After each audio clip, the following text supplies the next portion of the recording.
பைக்கோட என்ஜின் ஓடும்போது அது வெளிப்படுத்துகிற வெப்பம் பார்த்திங்கன்னா ஒரு சின்ன எரிமலை மாதிரி இருக்குங்க. அதை தணிக்கிறதுக்கு லிக்விட் கூலிங் சிஸ்டம் தான் ரொம்பவுமே சிறந்தது. இன்னமுமே உலகத்தில் இருக்கிற பல விதமான பைக்குகளில் ஏர் கூலிங் சிஸ்டத்தை தான் பயன்படுத்துகிறாங்க. இந்தியாவில் இருக்கிற 70,000 ரூபாய்க்கு விற்கப்படுற பைக்குகளில் இருந்து பல லட்சக்கணக்கான ரூபாய்களுக்கு விற்கிற ஹார்லி டேவிட்சன் வரைக்கும் இன்னுமே ஏர் கூலிங் சிஸ்டத்தை தான் பயன்படுத்துகிறாங்க. இப்போ உங்களுக்கு கேள்வி வரலாம், லிக்விட் கூலிங் சிஸ்டம் ரொம்பவே நல்லது அப்படின்னா ஏன் இன்னுமே ஏர் கூலிங் சிஸ்டம் அழியாமல் இருக்குது? இதுக்கு பின்னாடி இருக்கிற பொருளாதார பின்னணி என்ன, இதுக்கு பின்னாடி இருக்கிற கலாச்சாரம் என்ன அப்படிங்கிற பல விதமான விஷயங்களை டீட்டெயிலாக இந்த வீடியோவில் பார்ப்போம். வெல்கம் டு தமிழ் சாளரம்.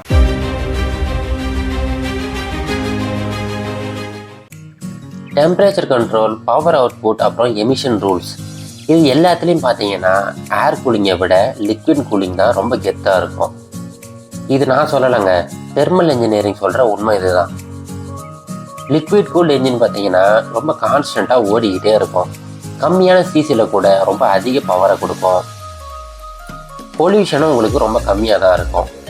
ஆனால் இவ்வளவு இருந்தும் இந்த உலகத்தில் இருக்கிற முக்காவாசி பைக்கில் பார்த்தீங்கன்னா ஏர் கூலிங்கை தான் யூஸ் பண்ணிக்கிட்டு இருக்கிறாங்க. Harley Davidson, Royal Enfield, BMW இந்த மாதிரி பெரிய பெரிய பைக்குகள் கூட இன்னுமே இந்த ஏர் கூலிங் சிஸ்டத்தை பயன்படுத்திக்கிட்டு இருக்கிறாங்க.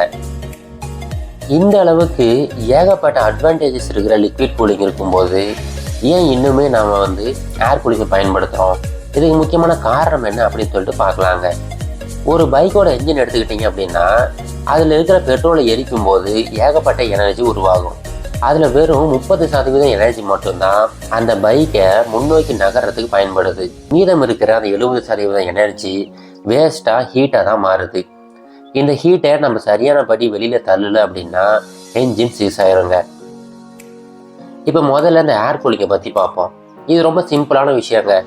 என்ஜினோட சிலிண்டருக்கு மேலே பார்த்தீங்கன்னா சின்ன சின்ன ஃபின்ஸ் இருக்கும். அந்த சின்ன சின்ன தகடுகள் மாதிரி இருக்குது பார்த்தீங்களா, அந்த அமைப்புகள் இருக்கும். இந்த அமைப்புகள் மேலே காற்று படும்போது ஹீட்டை எடுத்துக்கிட்டு காற்று போயிடுது. இந்த ஏர் கூலிங் சிஸ்டம் வேகமாக போய்கிட்டு இருக்கும்போது நல்ல எஃபெக்டிவாக இருக்கும். ஆனால் அதுவே டிராஃபிக்கில் நின்றுக்கிட்டு இருக்கும்போது அதோடைய எஃபெக்டிவ்னஸ் ரொம்பவுமே கம்மியாயிடும். அடுத்தது லிக்விட் கூலிங்.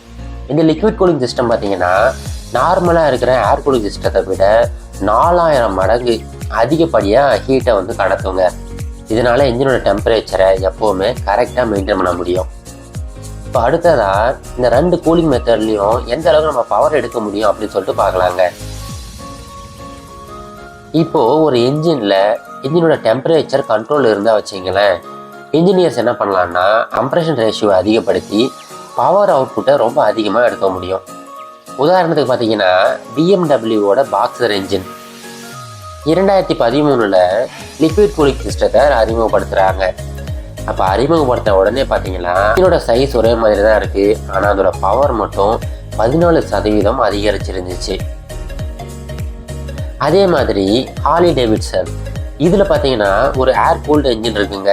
அதோட சிசி பார்த்தீங்கன்னா 1923. இதன் மூலமாக வெறும் 105 ஹார்ஸ் பவரை தான் அவுட்புட்டை எடுக்க முடியும். ஆனால் அதே என்ஜினில் அவங்க லிக்விட் கூலிங்கை இன்ட்ரடியூஸ் பண்ணாங்க. இன்ட்ரடியூஸ் பண்ணதுனால என்னாச்சுன்னா 1250 சிசியில் 150 ஹார்ஸ் பவருக்கு மேலே இவங்களால பவர் அவுட்புட் எடுக்க முடிஞ்சிச்சிங்க. இப்போது இந்த அளவுக்கு நல்லா இருக்கிற இந்த லிக்விட் கூலிங்கை ஏன் நிறைய என்ஜின்களில் பயன்படுத்துறதில்ல அப்படிங்கிற ஒரு முக்கியமான காரணத்தை பார்ப்பாங்க. இப்போ லிக்விட் கூலிங் இந்த அளவுக்கு நல்லா இருக்குது அப்படின்னா எல்லா என்ஜின்லையுமே லிக்விட் கூலிங் பயன்படுத்தலாம் இல்லைங்களா? அங்கே தான் ஒரு மிகப்பெரிய பிரச்சனை வருது, அந்த பைக்கோட பட்ஜெட். இப்போ நம்ம லிக்விட் கூலிங் சிஸ்டத்தை இன்ட்ரடியூஸ் பண்ணணும் அப்படின்னா அதுக்கு ரேடியேட்டரு, வாட்டர் பம்பு அப்படின்னு சொல்லிட்டு எக்கச்சக்கமான புதுசான பாகங்கள் அதில் ஆட் பண்ண வேண்டி வரும்.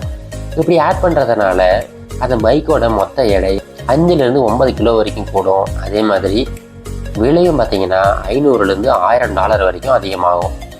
அமெரிக்காவிலேயோ இல்லை ஐரோப்பாவிலேயோ $15,000 கொடுத்து ஸ்போர்ட்ஸ் பைக் வாங்குறவங்களுக்கு இது ஒரு பெரிய மேட்டராக இருக்காதுங்க.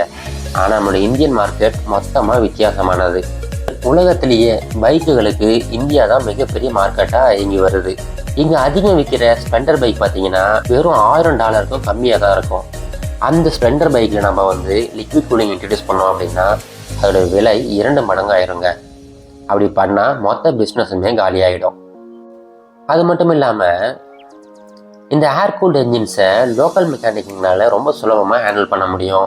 நீங்கள் எங்கேயாவது போய்கிட்டு இருக்கீங்க, ஹைவேல போய்கிட்டு இருக்கீங்க, திடீர்னு ஒரு சின்ன பிரச்சனை அப்படின்னா நீங்கள் உடனே பக்கத்தில் இருக்கிற மெக்கானிக்கை கூப்பிட்டு அதை சரி பண்ணிக்க முடியும்.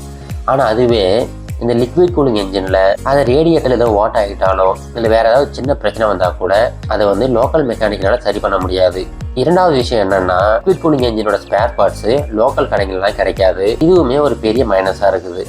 இப்போ கடைசியாக இந்த ஏர் கூல்டு என்ஜின்ஸில் அதிகப்படியான எமிஷன்ஸ் இருக்குதுங்க. இப்போ புதுசாக வர நிறைய ரூல்ஸ் பார்த்தீங்கன்னா இந்த எமிஷன்ஸை எப்படியாவது கண்ட்ரோல் பண்ணணும் அப்படிங்கிறதுக்காக அதிகமான லிக்விட் கூல் என்ஜின்ஸை வந்து வரவேற்க தயாராகிறாங்க. இப்போ ஏர் கூல்டு என்ஜின்ஸை நீங்கள் ஸ்டார்ட் பண்ணும்போது அதில் டெம்பரேச்சர் கண்ட்ரோல் இல்லாததுனால அதிகப்படியான புகையை வெளியில் விடும். ஆனால் அதுவே நீங்கள் லிக்விட் கூல்டு என்ஜினை ஸ்டார்ட் பண்ணீங்க அப்படின்னா அந்த அளவுக்கு புகை வந்து வெளியில் வராதுங்க. இந்த எமிஷன் நார்ம்ஸ்னாலேயே இந்தியாவில் யமஹா, கவாஸ்கி இந்த மாதிரி நிறைய லெஜெண்டரியான பைக் மாடல்ஸ் எல்லாமே ஸ்டாப் பண்ணப்பட்டுருச்சு. இப்போ சுருக்கமாக சொல்லணும் அப்படின்னா ஏர் கூல்டு என்ஜின் எல்லாம் ரொம்ப ஹீட் ஆகிடும், லிக்விட் கூல்டு என்ஜின் தான் ரொம்ப லைஃப் தரும் அப்படின்னு சொல்கிறதெல்லாம் கட்டுக்காதங்க. நீங்கள் ப்ராப்பராக ஆயில் மாற்றி மெயின்டைன் பண்ணீங்க அப்படின்னா ஏர் கூல்டு என்ஜினுமே நிறைய காலத்துக்கு உழைக்கும். இன்ஜினியரிங் படி லிக்விட் கூல்டு என்ஜின் தான் பெஸ்ட்டு, டவுட்டே இல்லைங்க. ஆனால் பைக் ஓட்டுறது அப்படிங்கிறது வெறும் அறிவு சம்மந்தப்பட்டது கிடையாது, அது ஒரு எமோஷன். மும்பையில் இருக்கிற ஸ்ப்ளெண்டர் ஆகட்டும், அமெரிக்காவில் இருக்கிற ஹார்லி ஆகட்டும், இல்லை ஜெர்மனியில் இருக்கிற BMW ஆகட்டும், இவங்க எல்லாருமே இன்னுமே ஏர் கூலிங்கை தான் பயன்படுத்திக்கிட்டு இருக்கிறாங்க. இதுக்கு முக்கியமான காரணம் 3 இருக்குது. ஒன்று பட்ஜெட்டு, ரெண்டாவது அவங்களுடைய அடையாளம், மூன்றாவது அவங்களுடைய பாரம்பரியம். இந்த 3 விஷயத்தையும் வெறும் ஃபிசிக்ஸை மட்டும் வச்சுக்கிட்டு என்றைக்குமே ஜெயிக்க முடியாதுங்க. இந்த ஏர் கூல்டு என்ஜின் சத்தமாக தான் இருக்கும், கொஞ்சம் எக்ஸ்ட்ரா ஹீட் ப்ரொடியூஸ் பண்ணிக்கிட்டு தான் இருக்கும். ஆனால் அந்த சத்தம் தான் நமக்கு ரொம்பவே பிடிச்சிருக்குது.